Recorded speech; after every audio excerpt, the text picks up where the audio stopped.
الحمدللہ رب العالمین والصلاة والسلام علی رسولہ الکریم اما بعد۔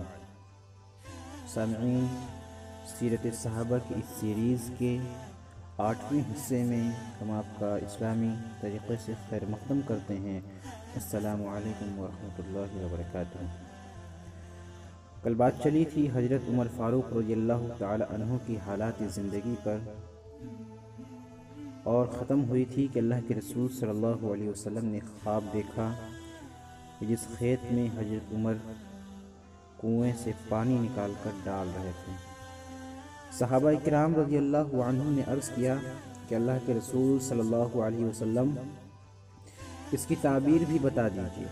ارشاد ہوا، اس کی تعبیر یہ ہے کہ عمر میرے دین کو دنیا کے کناروں تک پہنچائیں گے، اور اس میں کوئی کمزوری، قوت میں کوئی کمی اور دین کی خدمت میں کوئی نقص نہیں ہوگا۔ ابو بکر بھی دین کی خدمت کریں گے، مگر تھوڑے وقت کے لیے۔ دین اگر پھیلے گا تو میرے عمر کے دور میں پھیلے گا۔ اللہ کے رسول صلی اللہ علیہ وسلم کا یہ خواب اور پیش گوئی اس طرح پوری ہوئی کہ عہد فاروقی میں 2 سپر پاورز روم اور ایران دم توڑ گئے۔ سیدنا عمر فاروق رضی اللہ عنہ نے ہجرت کے بعد ساری زندگی اللہ کے رسول صلی اللہ علیہ وسلم کے ساتھ مدینہ میں گزاری۔ آپ نے تمام غزوات میں شرکت فرمائی۔ وہ بڑے صاحب الرائے، بلند نظر اور عالی ہمت تھے۔ اللہ کے رسول صلی اللہ علیہ وسلم کے ساتھ بے حد محبت کرنے والے تھے۔ غزوہ بدر کے بعد قیدیوں کے مسئلے میں جب ان سے رائے طلب کی گئی تو ان کی رائے سیدنا ابو بکر صدیق رضی اللہ عنہ کے برعکس تھی۔ سیدنا ابو بکر رضی اللہ عنہ کا مشورہ تھا کہ کفار سے فدیہ لے کر انہیں چھوڑ دیا جائے، مگر سیدنا عمر فاروق رضی اللہ عنہ نے کہا، واللہ میری وہ رائے نہیں جو ابو بکر رضی اللہ عنہ کی ہے۔ میری رائے یہ ہے کہ آپ فلاں کو جو میرا قریبی رشتہ دار ہے میرے حوالے کریں تاکہ میں اس کی گردن مار دوں۔ عقیل بن ابی طالب کو سیدنا علی رضی اللہ عنہ کے حوالے کریں تاکہ وہ اس کی گردن مار دیں، اور عباس جو سیدنا حمزہ رضی اللہ عنہ کا بھائی ہے اسے حمزہ کے حوالے کرے تاکہ وہ اس کی گردن مار دیں، یہاں تک کہ اللہ کو معلوم ہو جائے کہ ہمارے دلوں میں مشرکین کے لیے کوئی نرم گوشہ نہیں۔ قرآن کریم کی سورۃ الانفال میں اللہ رب العزت نے عمر فاروق رضی اللہ عنہ کی بات کی تائید فرمائی۔ سیرت کی کتابوں اور تفسیروں میں یہ واقعہ تفصیل سے موجود ہے۔ غزوہ احد میں بھی انہوں نے شرکت کی۔ وہ ان جاباز صحابہ میں سے تھے جو اللہ کے رسول صلی اللہ علیہ وسلم کے ساتھ ثابت قدم رہے۔ جنگ کے آخر میں جب مشرکین نے واپسی کی تیاریاں مکمل کر لی تو ابو سفیان جبل احد پر نمودار ہوا اور بآواز بلند بولا کہ تم میں محمد صلی اللہ علیہ وسلم ہیں؟ لوگوں نے کوئی جواب نہ دیا۔ اس نے پھر پوچھا، کیا تم میں ابو قحافہ کے بیٹے ابو بکر رضی اللہ عنہ ہیں؟ لوگوں نے پھر کوئی جواب نہ دیا۔ اس نے پھر سوال کیا کہ کیا تم میں عمر بن خطاب رضی اللہ عنہ ہیں؟ لوگوں نے اس مرتبہ بھی کوئی جواب نہ دیا، کیونکہ اللہ کے رسول صلی اللہ علیہ وسلم نے جواب دینے سے منع فرمایا تھا۔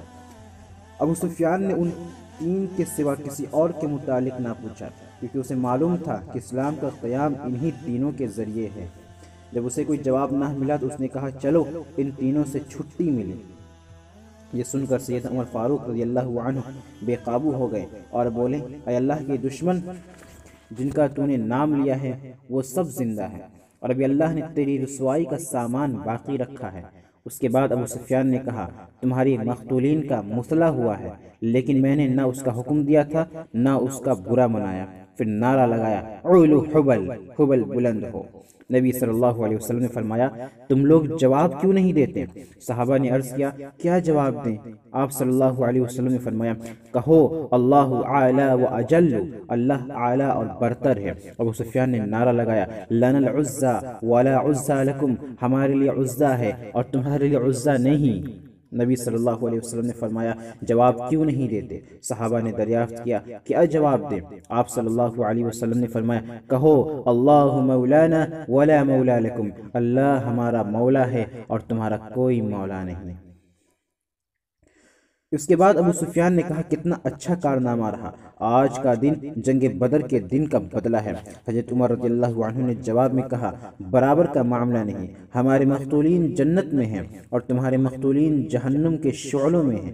اس کے بعد ابو سفیان نے کہا، عمر میرے قریب آؤ۔ رسول اللہ صلی اللہ علیہ وسلم نے فرمایا، جاؤ دیکھو کیا کہتا ہے۔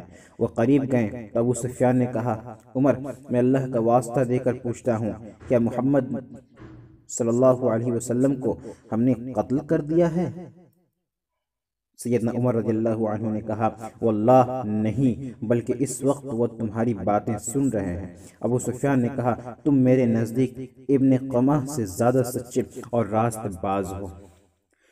سیدنا عمر فاروق رضی اللہ عنہ کی زندگی کا جائزہ لیں تو معلوم ہوتا ہے کہ وہ کافروں کے بارے میں بڑا سخت رویہ رکھتے تھے اور مسلمانوں سے ان کا رویہ بڑا نرم تھا۔ صلح حدیبیہ کے موقع پر اللہ کے رسول صلی اللہ علیہ وسلم کے ساتھ ان کی گفتگو خاصی سخت تھی۔ اس پر وہ ساری زندگی اللہ تعالیٰ سے معافی مانگتے رہے، نوافل پڑھتے ہیں اور صدقہ و خیرات کرتے رہے، مگر جن حالات میں اور جن شرائط پر صلح ہوئی ان پر عمر فاروق رضی اللہ عنہ جیسی شخصیت کا رد عمل ایک فطری تقاضا تھا۔ آئیے ان کا رد عمل سنتے ہیں۔ سیدنا عمر فاروق رضی اللہ عنہ اللہ کے رسول صلی اللہ علیہ وسلم کی خدمت میں حاضر ہوئے اور عرض کیا یا رسول اللہ کیا ہم لوگ حق پر اور وہ باطل پر نہیں ہیں؟ آپ صلی اللہ علیہ وسلم نے فرمایا کیوں نہیں؟ انہوں نے کہا کیا ہمارے مقتولین جنت میں اور ان کے مقتولین جہنم میں نہیں ہیں؟ آپ صلی اللہ علیہ وسلم نے فرمایا کیوں نہیں؟ سیدنا عمر رضی اللہ عنہ نے کہا تو پھر کیوں ہم اپنے دین کے بارے میں دباؤ قبول کریں اور ایسی حالت میں پلٹیں کہ ابھی اللہ نے ہمارے اور ان کے درمیان فیصلہ نہیں کیا ہے؟ آپ صلی اللہ علیہ وسلم نے فرمایا خطاب کے بیٹے میں اللہ کا رسول ہوں، میں اللہ کی نافرمانی نہیں کر سکتا، وہ میری مدد کرے گا اور مجھے ہرگز ضائع نہیں کرے گا۔ سیدنا عمر رضی اللہ عنہ نے کہا کیا آپ نے ہم سے یہ نہیں فرمایا تھا کہ ہم بیت اللہ کی زیارت کریں گے اور اس کا طواف کریں گے؟ آپ صلی اللہ علیہ وسلم نے فرمایا کیوں نہیں، لیکن کیا میں نے یہ بھی کہا تھا کہ ہم اسی سال کریں گے؟ سیدنا عمر رضی اللہ عنہ نے کہا نہیں۔ آپ صلی اللہ علیہ وسلم نے فرمایا تو بہرحال تم بیت اللہ پہنچو گے اور اس کا طواف کرو گے۔ سیدنا عمر رضی اللہ عنہ ناراض ہو کر سیدنا ابو بکر رضی اللہ عنہ کے پاس پہنچے اور ان سے بھی وہی باتیں کی جو رسول اللہ صلی اللہ علیہ وسلم سے کہی تھیں، اور انہوں نے بھی ٹھیک وہی جواب دیا جو رسول اللہ صلی اللہ علیہ وسلم نے دیا تھا، لیکن آخر میں اتنا اضافہ کیا کہ رسول اللہ صلی اللہ علیہ وسلم کی رکاب تھامے رہو یہاں تک کہ موت آ جائے، کیونکہ اللہ کی قسم آپ صلی اللہ علیہ وسلم حق پر ہیں۔ اس کے بعد انا فتحنا لک فتحا مبینہ سورۃ الفتح سورہ نمبر 48 کہ یہ آیت نازل ہوئی جس میں اس صلح کو فتح مبین قرار دیا گیا۔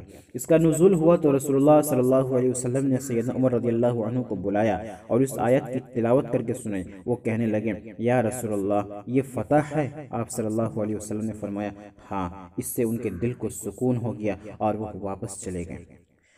حضرت عمر رضی اللہ عنہ کو اپنی غلطی کا بڑی شدت سے احساس ہوا اور وہ اس پر سخت نادم ہوئے۔ خود بیان کرتے ہیں کہ میں نے اس روز جو غلطی کی تھی اور جو بات کہی تھی اس کے خوف سے بہت سے اعمال کیے، برابر صدقہ و خیرات کرتے رہا، روزے رکھتا اور نماز پڑھتا رہا اور غلام آزاد کرتا رہا، یہاں تک کہ اب مجھے خیر کی امید ہے۔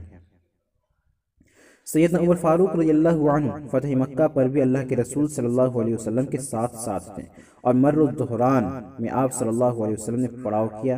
ادھر ابو سفیان کو سیدنا عباس رضی اللہ عنہ نے امان دی اور اپنے خچر پر بیٹھا کر ساتھ لے آئے۔ اب ذرا دیکھیے سیدنا عمر رضی اللہ تعالی عنہ کی غیرت اور اسلام کے دشمنوں کے ساتھ ان کا رویہ کیسا تھا۔